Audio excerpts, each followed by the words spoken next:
It's time for Maggie and the Moms.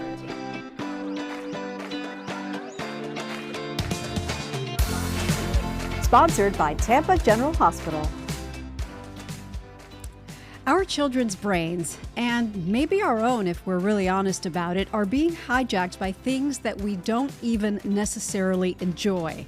You know, when you reach for your phone or the crackers in the pantry, it's not because it brings you pleasure. So says the new book, Dopamine Kids, written by Michaeleen Doucleff, who is our guest today. She is a biochemist. She is a mom. She is a journalist. She is all the things that we would want for this conversation. Thank you so much. Oh, and I forgot to mention New York Times bestselling author of another book that I loved, Michaeleen, Hunt, Gather, Parent. Thank you so much. Deanna and I are both super pumped to have you as our guest. Yes, we are. Oh, thank you so much for having me.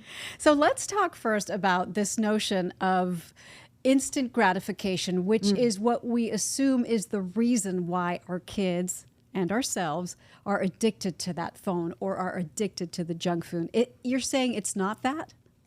No, in many ways, it's the opposite of that. You know, we say we live in the age of instant gratification, but I actually think, and the science tells us, we live in the age of no gratification, right? Because gratification is about feeling satisfied, feeling like, I have what I need, I can take a break. But the foods we have in our lives now, the devices, the apps, the games, actually do the opposite. They crank up our wanting, right? We want one more. What's next? You know, a kid will say like, I just got to play 5 more minutes, scroll 5 more minutes. And so we don't actually feel any gratification or satisfaction. And these things are intentionally designed that way. They're designed to crank up our wanting, but not our pleasure. And that's so we'll keep using them and keep coming back for them. It's dopamine. Would you explain, because your book is titled Dopamine Kids, what is dopamine that we keep hearing about? Yes. So I'm trained as a biochemist, and I was always taught that dopamine is the pleasure molecule, right? The more dopamine we have, the happier we are. But actually, neuroscience in the last 20 years or so tells us something quite different. It tells us that dopamine is the molecule that generates craving, wanting, desire. You can think of it as like the do it again button in the brain, like do it again, do it again, do it again. And understanding that difference is really key because dopamine today can pull us to activities and foods that actually don't bring us pleasure and rob us of pleasure. You know, social media is an interesting example of this. Data shows that many kids, many teens are on social media to feel a sense of belonging and connection. But over time, these apps can actually make kids feel lonelier. Now, there is good news here. The dopamine system is super flexible. We can swap out the screen activity, the ultra-processed foods, and swap in really anything we want if we know how these products work and the steps to do it. We can actually train. Yeah. Sorry. I know that that's exactly what you did. You ran an experiment. When you saw this happening in your own family, you ran an experiment, and the whole family took part. So it was not just your daughter. She's 10 now? She's 10 now. And we started this when she was about 8. She was about 8. And so the whole family participated. It was about 6 months. What was the experiment? So we had 2 kind of parallel experiments going on. Number one, we're trying to get rid of or limit the amount of snacking and ultra-processed foods that we ate. And so we eventually, pretty much over the course of 3 months or so, actually got rid of all the ultra-processed foods from our house. Now, when we're out of the house, you know, you can eat as much as you want, but inside the house, we don't keep it there. And that resulted in an amazing transformation in both my eating and Rosie, my little girl's eating. I actually lost 15 pounds without even thinking about it. Yeah, it was really enough. Never mind it was the dopamine. Incredible. Yes, because what happened was I was like kind of snacking throughout the day on like crackers, granola bars, kind of not high sugar foods, but high starch foods. And then I never really felt satisfied, right? It was always a little bit more. And when we got rid of those things from our house, I stopped having those cravings. What did you replace it with? We replaced it almost entirely with fruit and nuts. So you can have as much fruit and nuts as you want in our house. But fruit and nuts don't set up these kind of, what I talk about in the book as cues. So the dopamine system works with cues. There's like things in our environment that we see, we smell, we hear, and it triggers dopamine, and then that triggers desire.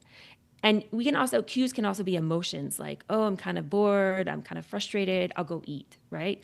And fruit and nuts and whole foods don't set up these things in our mind, this kind of constant, oh, I'll go eat this, I want this. And so what happens is you don't snack as much without thinking about it. And then by dinner, you're actually hungry for like the whole foods, the big salmon, the wild rice. So are you saying that it brings you, as opposed to the screens and the junk food, it brings you actual satisfaction, and that is what we should strive for?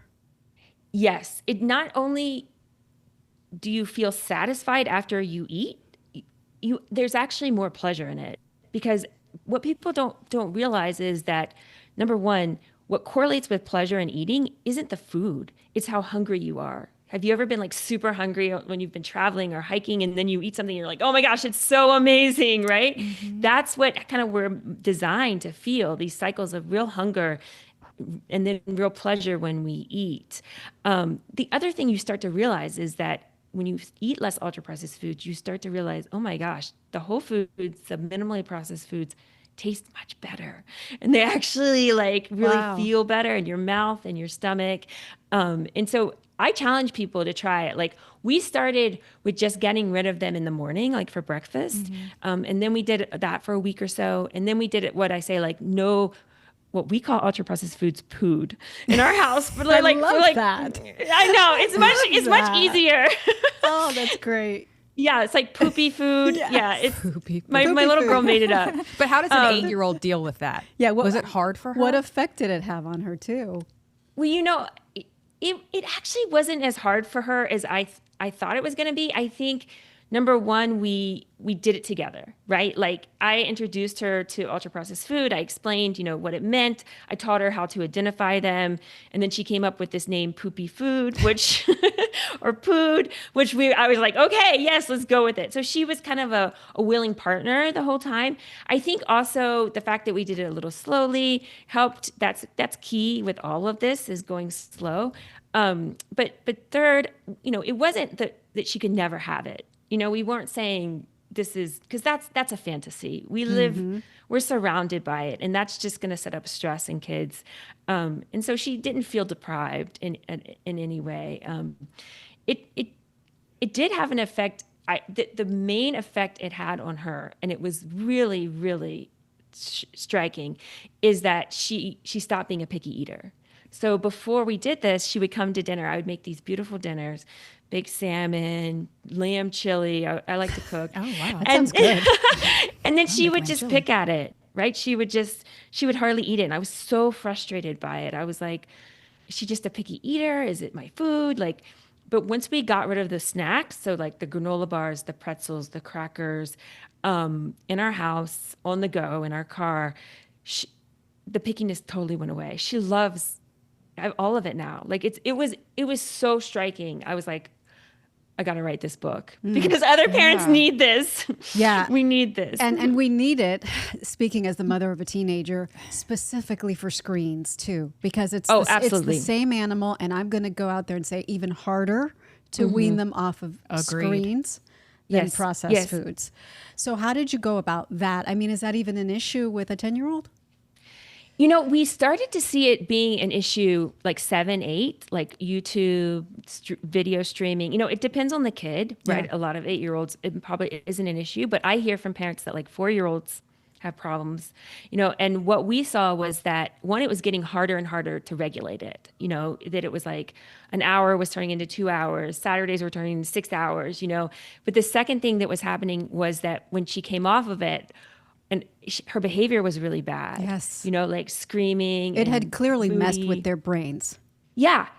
She's a great kid. I mean, like, she's super kind and helpful, but after 2 hours on YouTube, it was like another child. Is it because it's all the bright colors and the fast moving everything? Why? Is that why? Yeah. Yeah, exactly. It's creating this huge amount of dopamine in their brains, and the dopamine is telling them that this is very important. Pay attention to it, desire it, keep desiring it. And so when you take it away, you're taking away something that their brain thinks is really important. Of course, it's not, but it's tricking them.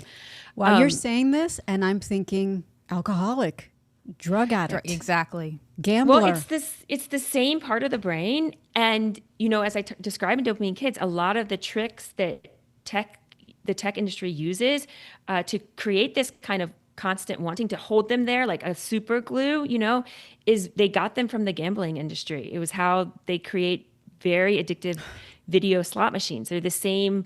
I just did a story about this for NPR. They're the same features of the apps, and they've applied them to these kids' apps. And it's the same part of our brain, right? Dopamine is not about pleasure. It's about wanting, desire, needing, right? It's telling you this is important. I need this for survival.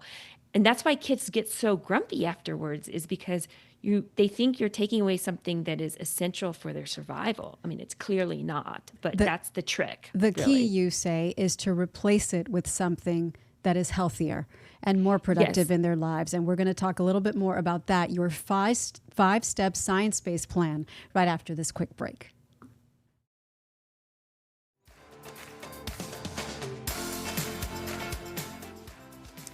We're back with Michaeleen Doucleff, author of Dopamine Kids. She has written a manual for all parents to follow to help them rewire their children's brains so that they adopt healthier habits, not just technology, not just ultra-processed foods, but more productive things. Michaeleen, thank you again.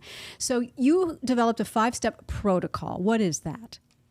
Yes. So this protocol basically allows you to break any habit you want that your kid has and replace it with something that makes them feel better, that you value, that will help them become a happy human, right? A happy teenager, a happy adult.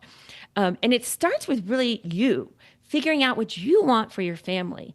The tech industry and the food industry has very clear goals for our family. They want us to eat as much of their food as possible, to use their apps as much as possible. And so I start off with saying, what do you want? What was most important to you?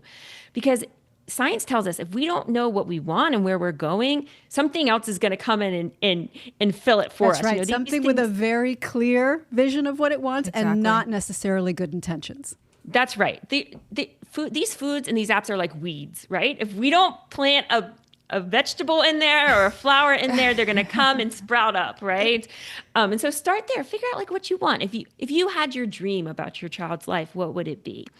And then what we're going to do is we're going to figure out how to use the child's motivation for the ultra-processed food, for the screens, to get them excited about these new activities that you want. So behavioral psychology is really clear on this point. If we just take away the food, we just take away the video games and replace it with nothing, it's not going to work. Eventually, the child will fight back. They'll eventually crave the screen more, and you'll just be kind of where you started from. So the steps really take you through how to swap out. So for instance, my little girl loves treats, loves desserts. Like, she's very food driven. And we were in the store one day and she said, "Mama, can I have a box of cookies, please, please?" And I knew at that moment she had a lot of dopamine, and the dopamine was making her crave and desire and want, but also motivating her to work. And so I said, "Okay, Rosie, you can have the cookies, but you're going to go home and you're going to bake the cookies all by yourself." So this is something she'd been wanting to do, to bake alone. And so she went home and I got her started and she baked the cookies. And it was incredible. She only ate like 1 or 2 cookies. I was going to say that. I bet she didn't eat very many at that point because it had satisfied the thing that her brain wanted in a healthy way. Right, which wasn't just the cookie. It was also like the work to get the cookie, right? Like, kids actually want to learn skills and work a little bit for things. And they were also too precious, right? She was like, "I don't want to eat them. I want to save some of them." But what we're doing here, and the result, it was amazing. Like, that was a couple years ago, and now she like can bake everything, and she bakes lasagnas. And last night she made pizza. Like,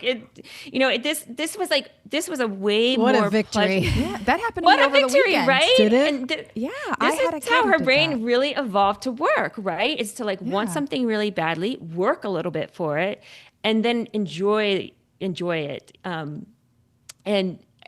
But I think this is a great example of showing like, when we swap out, right, instead of just taking away, the new activities actually stick and become habits because she wanted to do this. This was something she already wanted to do. So what are your swaps? What are like equal swaps in your opinion? So A good swap is something that the child's already excited about, right? That gets them like you when you talk about it, they kind of get excited, the twinkle in their eye.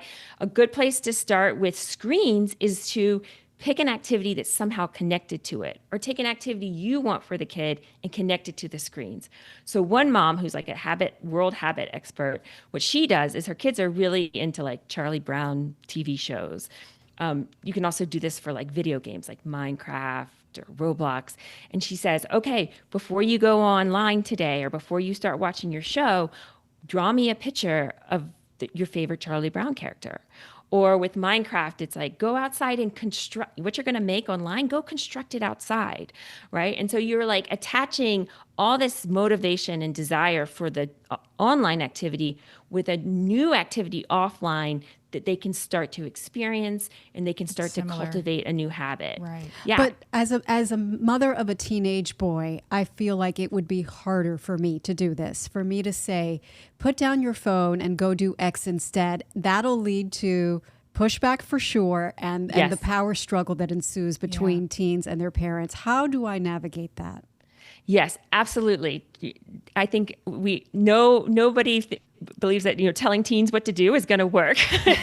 In fact, I think it's the opposite, right? You can actually tell them what you don't want them to do, and then they might do it. So true. I think with teens, I think there's a couple things. I think another part of this book is figuring out times and places where the screen is not an option and not available. And so I think starting there could help. One of the key things with teens is getting it out of the bedroom. Oh yeah. Right. And with adults too. I mean, the data on this are extremely clear.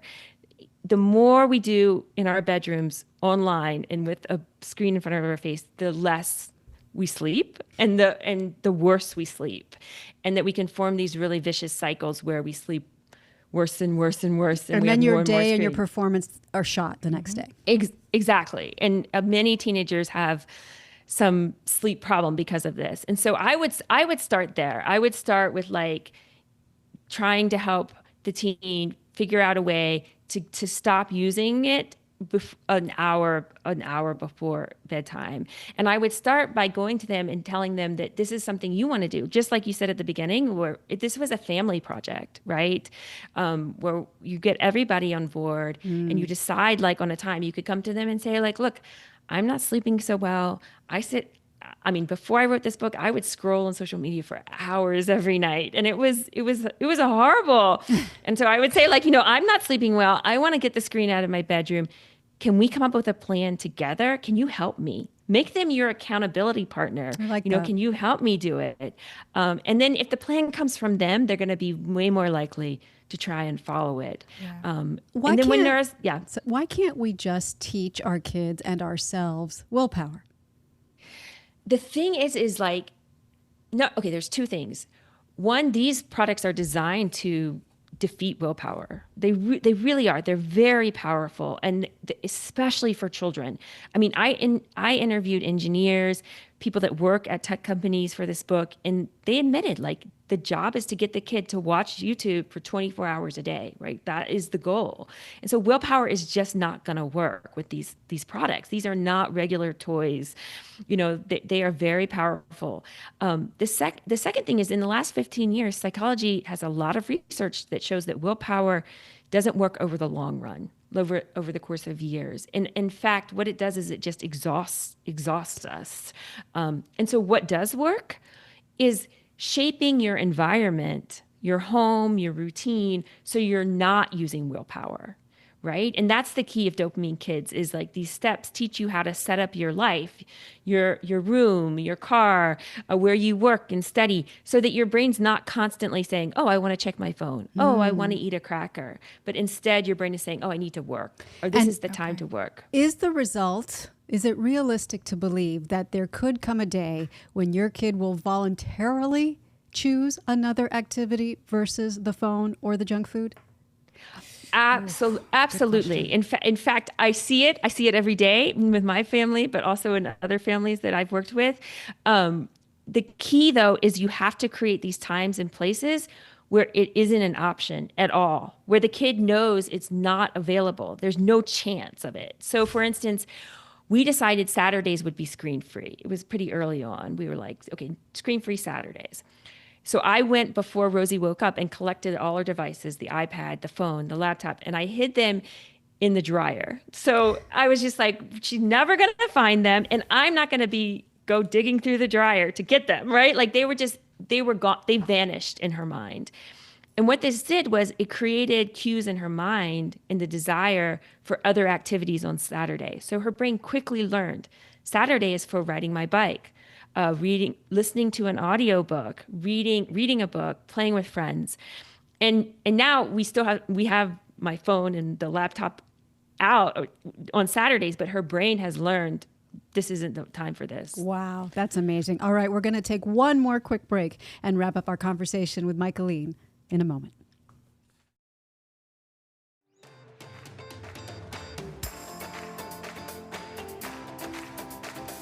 One more check-in with Michaeleen Doucleff, who really, I have to say, has given me hope and has given me a plan. Two things that moms need, especially when we're fighting things like, technology and junk food, things that want to hijack our kids' brains and our lives. So thank you for that. And I know that you say that the goal in all of this is to give kids to satisfy their basic needs as humans. That is what we should be striving to do. Why? Because what is the effect of that? So number one, that's the reason why one of the reasons they get obsessed with video games and social media and videos in general is because they're trying to fulfill these needs they have, like belonging, connection, adventure. Going on adventures and exploring is a fundamental need of humans. And if we don't fulfill these needs of our kids, they're not going to feel good mentally. They're not going to be healthy. We talk a lot about the mental health crisis in the US, and we blame screens. And I think that there's a lot to blame with the screens. But at the end of the day, this crisis is because kids aren't having their needs met. In healthy ways, right? That's right. And the thing is that social media can't give a kid a sense of belonging. They can't give a kid a sense of connection because it's missing components of that, right? And video games can't fulfill a kid's need for adventure because they're not actually going on an adventure, right? And it gives them the sense that it can, and that's kind of the trick too, but it can't. And they don't believe you when you tell them that it can't. That is a very good observation, right? Because it feels like it. Like I felt this with social media. I was really lonely, and I was on social media to fulfill that loneliness, right? Or get rid of that loneliness. And then I realized, oh my gosh, it's making me lonelier because it's preventing me from going out and really spending time and cultivating friendships in real life, right? But it did feel like it could fulfill it, right? It was like, when you were looking at it, it felt that way. And so you're like, this is working. But the second you got off it, you feel worse. So then you say, maybe I need to stay on it longer. Yeah. And it's like, there's no end.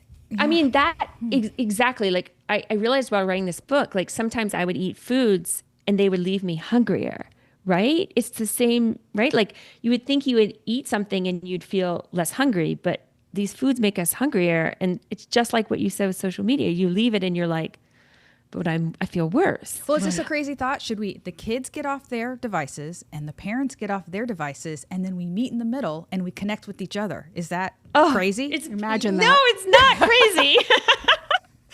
That's the dream. Right there, Deanna. That is the dream. And it feels really good. Like once you just give it a little bit of a period of change when our brains need to readjust. But that's why at the end of the book, I talk about how when you start to kind of wean yourself off, it gets easier and easier because you start to realize how good it feels and how much more joy there is. And you don't want to go back. You don't want to go back to swiping and staring, because being with your kids and being with other people and laughing and enjoying it, that's what nourishes us, right? Amen. And it works. And you and your family are proof of that. Thank you for doing the experiment, writing the book, and taking the time to share it with us today, Michaeleen. It's been a pleasure. Oh, thank you so much for having me. It was a pleasure. And thank you all for listening and watching. We'll see you next time on Maggie and the Moms.